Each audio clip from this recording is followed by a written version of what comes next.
Hi ಎಲ್ರು ಹೇಗಿದ್ದೀರಾ? ಬನ್ನಿ ಇವತ್ತು ಸಿಂಪಲ್ ಆಗಿ ಬೆಂಡೆಕಾಯಿ ಗೊಜ್ಜು ಮಾಡೋದು ಹೇಗೆ ಅಂತ ನೋಡ್ಕೊಂಡ್ ಬರೋಣ.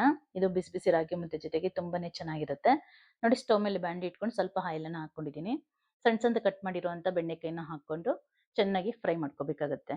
ನಮ್ಗೆ ಎಷ್ಟಾಗುತ್ತೋ ಅಷ್ಟು ಒಂದು 90% ವರೆಗೂ ಇದನ್ನ ಫ್ರೈ ಮಾಡ್ಕೋಬೇಕಾಗತ್ತೆ. ಒಂದು ಸ್ವಲ್ಪ ಟೈಮ್ ತಗೊಳುತ್ತೆ. ಹಾಗಾಗಿ ನೀಟಾಗಿ ನಿಮ್ಗೆ ಸೈಜ್ ನೋಡ್ಕೊಂಡು ಇನ್ನೂ ಸ್ವಲ್ಪ ತೆಳ್ಳಕ್ಕೆ ಬೇಕಾದ್ರೂ ನೀವು ಕಟ್ ಮಾಡ್ಕೋಬಹುದು. ಚೆನ್ನಾಗಿ ಫ್ರೈ ಮಾಡಿಕೊಂಡು ನಂತರ ಇದನ್ನ ನಾವು ತೆಗೆದೊಂದು ಪ್ಲೇಟ್ಗೆ ಹಾಕೊಳ್ಳೋಣ. ನೋಡಿ, ಈಗ ಒಂದು 95% ಚೆನ್ನಾಗಿ ಫ್ರೈ ಆಗಿದೆ. ಇದನ್ನ ತೆಗೆದೊಂದು ಪ್ಲೇಟ್ಗೆ ಹಾಕೊಂಡು ಅದೇ ಬಾಂಡ್ಲಿಗೆನೆ ಸಣ್ಣ ಸಣ್ಣ ಪೀಸು ಚಕ್ಕೆ, ಹಾಗೆ ಎರಡೆರಡು ಲವಂಗ, ಹಾಗೆ ಒಣಮೆಣಸಿನ್ಕಾಯಿ, ಖಾರಕ್ಕೆ ನಿಮ್ಗೆ ಎಷ್ಟು ಬೇಕಾಗುತ್ತೋ ಅಷ್ಟು ಒಣಮೆಣಸಿನ್ಕಾಯಿನ ಹಾಕೊಂಡು ಫ್ರೈ ಮಾಡ್ಕೊಳ್ಳೋಣ. ಹಾಗೆ ಅದ್ರ ಜೊತೆಗೆ 1 ಸ್ಪೂನ್ ಆಗೋಷ್ಟು ಗಸಗಸೆ. ನೀವು ಗಸಗಸೆನ ಬೇಕಾದ್ರೆ ಹಾಗೆ ಕೂಡ ಹಾಕೋಬಹುದು. ಅದನ್ನು ಹಾಕೊಂಡು ಫ್ರೈ ಮಾಡಿಕೊಂಡು ನಂತರ ನಾವು 1 ಸ್ಪೂನ್ ಆಗೋಷ್ಟು ಜೀರಿಗೆನ ಹಾಕೊಳ್ಳೋಣ. ಜೀರಿಗೆ ಹಾಕೊಂಡು ಫ್ರೈ ಮಾಡ್ಕೊಂಡ ನಂತರ ನಾನು ಇಲ್ಲಿ ನೋಡಿ ರುಬ್ಲಿಕ್ಕೆ ಒಣ ಕೊಬ್ಬರಿನ ತಗೊಂಡಿದ್ದೀನಿ. ನೀವು ಬೇಕಂದ್ರೆ ಹಸಿ ಕೊಬ್ಬರಿ ಕೂಡ ಹಾಕೋಬಹುದು. ಈಗ ಬನ್ನಿ ಇದನ್ನ ರುಬ್ಕೊಂಡು ಬರೋಣ. ಗೊಜ್ಜಿಗೆ ಒಣ ಕೊಬ್ಬರಿ ಹಾಕೋದ್ರಿಂದ ಟೇಸ್ಟ್ ಚೆನ್ನಾಗಿರುತ್ತೆ ಅಂತಾರೆ. ಹಾಗಾಗಿ ನೋಡಿ, ಈಗ ನಾನು ಕೊಬ್ಬರಿನ ರುಬ್ಕೊಂಡ್ಬಂದಿದ್ದೀನಿ. ಇದು ಥಿಕ್ನೆಸ್ಗೋಸ್ಕರ 1 ಸ್ಪೂನ್ ಆಗೋಷ್ಟು ಕಡಲೆಪಪ್ಪು, ಹಾಗೆ ಹುರಿದಿಟ್ಕೊಂಡಿರುವಂಥ ಸಾಮಗ್ರಿಗಳನ್ನ ಹಾಕ್ಕೊಂಡು ಅದ್ರ ಜೊತೆಗೆ ಧನಿಯಾ ಪೌಡ್ರು 1 ಸ್ಪೂನ್ ಆಗೋಷ್ಟು, ಇದು ಕಾಶ್ಮೀರಿ ರೆಡ್ ಚಿಲ್ಲಿ ಪೌಡರ್ ಕಲರ್ಗೋಸ್ಕರ ಸುಮ್ಮನೆ ಹಾಕ್ಕೊಳ್ತಾ ಇದ್ದೀನಿ. ಎಲ್ಲವೂ ಹಾಕೊಂಡು ನೀಟಾಗಿ ನುಣ್ಣಕ್ಕೆ ರುಬ್ಕೊಂಬರೋಣ. ನೋಡಿ, ಈಗ ನಾನು ರುಬ್ಕೊಂಬಂದಿದ್ದೀನಿ. ಬನ್ನಿ ಈಗ ಅದೇ ಬಾಣಲಿಗೆ ಎಣ್ಣೆ ಹಾಕ್ಕೊಂಡು ಎಣ್ಣೆ ಕಾದ ನಂತರ ಸಾಸಿವೆ ಮತ್ತು ಜೀರಿಗೆ ಹಾಕ್ಕೊಳ್ತಾ ಇದ್ದೀನಿ. ಸಾಸಿವೆ ಜೀರಿಗೆ ಹಾಕೊಂಡು ನಂತರ ಸಣ್ಣದಾಗಿ ಕಟ್ ಮಾಡಿರುವಂಥ ಒಂದು ಈರುಳ್ಳಿನ ಹಾಕೊಂಡು ಚೆನ್ನಾಗಿ ಫ್ರೈ ಮಾಡ್ಕೊಳ್ಳೋಣ. ತುಂಬ ಸಿಂಪಲ್ ಆಗುತ್ತೆ ಗೊಜ್ಜು, ಹಾಗೆ ತುಂಬ ಟೇಸ್ಟಿಯಾಗಿರುತ್ತೆ. ಮರಿದೇ ಒಂದ್ಸಲ ಟ್ರೈ ಮಾಡಿ.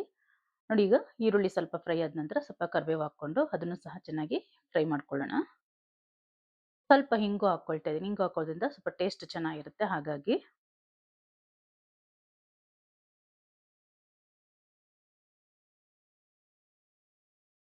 ನೋಡಿ, ನಾನಿಲ್ಲಿ ಹುಣಸೆಹಣ್ಣು ರಸನ ಬಳಸ್ತಾ ಇದ್ದೀನಿ.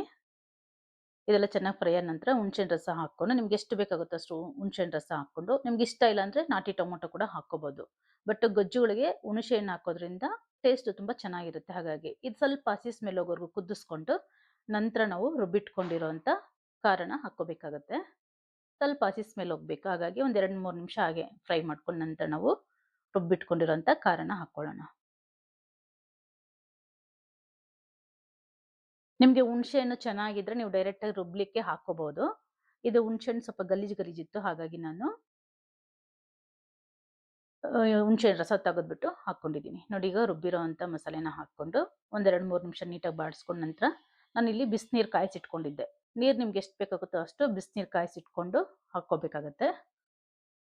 ನಾವು ಕಡಲೆಪಪ್ಪು 1 ಸ್ಪೂನ್ ಕಡಲೆಪಪ್ಪು ಹಾಕಿರೋದ್ರಿಂದ ಥಿಕ್ನೆಸ್ ಅನ್ನೋದು ಬರುತ್ತೆ. ನೋಡಿಕೊಂಡು ನಾವು ನೀರನ್ನು ಬಳಸಬೇಕು.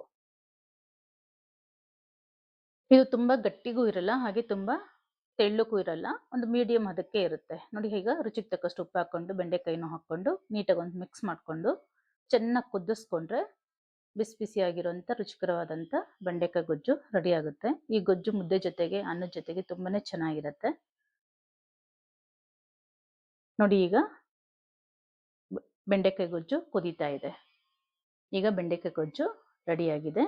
ಮರಿದೆ ನೀವು ಒಂದ್ಸಲ ಮನೆಯಲ್ಲಿ ಟ್ರೈ ಮಾಡಿ, ಹೇಗಿದೆ ಅಂತ ಮರಿದೆ ಕಮೆಂಟ್ ಮಾಡಿ. ಹಾಗೆ ಇನ್ನು ಯಾರೆಲ್ಲ ನನ್ನ ಚಾನಲ್ ಸಬ್ಸ್ಕ್ರೈಬ್ ಮಾಡ್ಕೊಂಡಿಲ್ಲ ದಯವಿಟ್ಟು ಸಬ್ಸ್ಕ್ರೈಬ್ ಮಾಡ್ಕೊಳ್ಳಿ. ವಿಡಿಯೋ ಪೂರ್ತಿ ನೋಡಿ. ನಿಮಗೆ ಇಷ್ಟ ಆದರೆ ಮಾತ್ರ ಒಂದು ಲೈಕ್ ಕೊಡೋದನ್ನ ಖಂಡಿತ ಮರಿಬೇಡಿ. ಇದು ಈ ಚಳಿಗಾಲಕ್ಕೆ ತುಂಬಾನೇ ರುಚಿಯಾಗಿರುತ್ತೆ. ಮರಿದೆ ಒಂದ್ಸಲ ಟ್ರೈ ಮಾಡಿ. Thank you for watching. Bye.